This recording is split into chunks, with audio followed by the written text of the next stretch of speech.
မှတ်တရဗီဒီယိုဖိုင်လေးတစ်ခုရှိတယ်အတူကြည့်လိုက်အောင်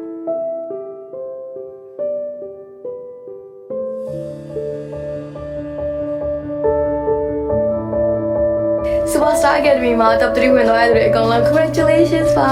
အခု top 3ဝင်နေတဲ့သူတွေအားလုံးကို congratulation ပါလို့ပြောချင်ပါတယ်ဗျ။ ပထမဆုံးအနေနဲ့ top 3 3ယောက်လုံး congratulation ပါလို့ပြောချင်ပါတယ် ဒီချိန်ကြီးတောင်းခံပြီးတော့ကျူးကျူးစားစားနဲ့ဒီချိန်ရောက်လာတဲ့အားကိုကျေးဇူးတင်ပါတယ် တကယ်ကြီးတော့အတွက်အရာကိုဝမ်းသာပြီးတော့ထပ်တူထမြဘုံရပါတယ်ဆိုတာပြောပြချင်တာပါခင်ဗျာ fighting မှာဒီလိုကြိုးစားခဲ့တဲ့တစ်ခြားလုံးလည်းပြောခဲ့ရတယ်တန်းစင်လည်းရှိနေပြီဆိုတော့ဝင်နိုင်ရ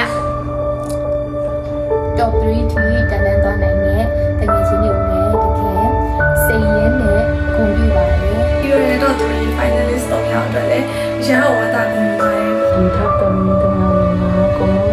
ဒီတော့ဒါဖြစ်တာတော့တော့တော့လာ အကောင်းဆုံးပြပြနိုင်တယ်ရှိတယ်ဖိုင်နယ်မှာအကောင်းဆုံးသူကနေပြီးတော့ချပြပြီးတော့သူကဝင်တာဖြစ်မယ်ဆိုတော့တကယ်လည်းရင်ခုန်တယ်ဘိုးတို့ကဝင်တာဖြစ်မဲ့သူစောင့်ကြနေပါမယ် ခုနမဲ့ပြိုင်ပွဲမှာလည်းအကောင်းဆုံးနေချပြနိုင်ပါစေအားပေးနေပါမယ်ရှင် finally မှာ3ရောင်တော့အကောင်းဆုံးချက်ပြနိုင်တယ်လို့မြင်ကြည့်ပါတယ် တော်3နေ fighting တော့ဇဲမစွန်နေ အားလုံးပဲ fighting မှာ superstar အားလုံး fight ရအောင် yes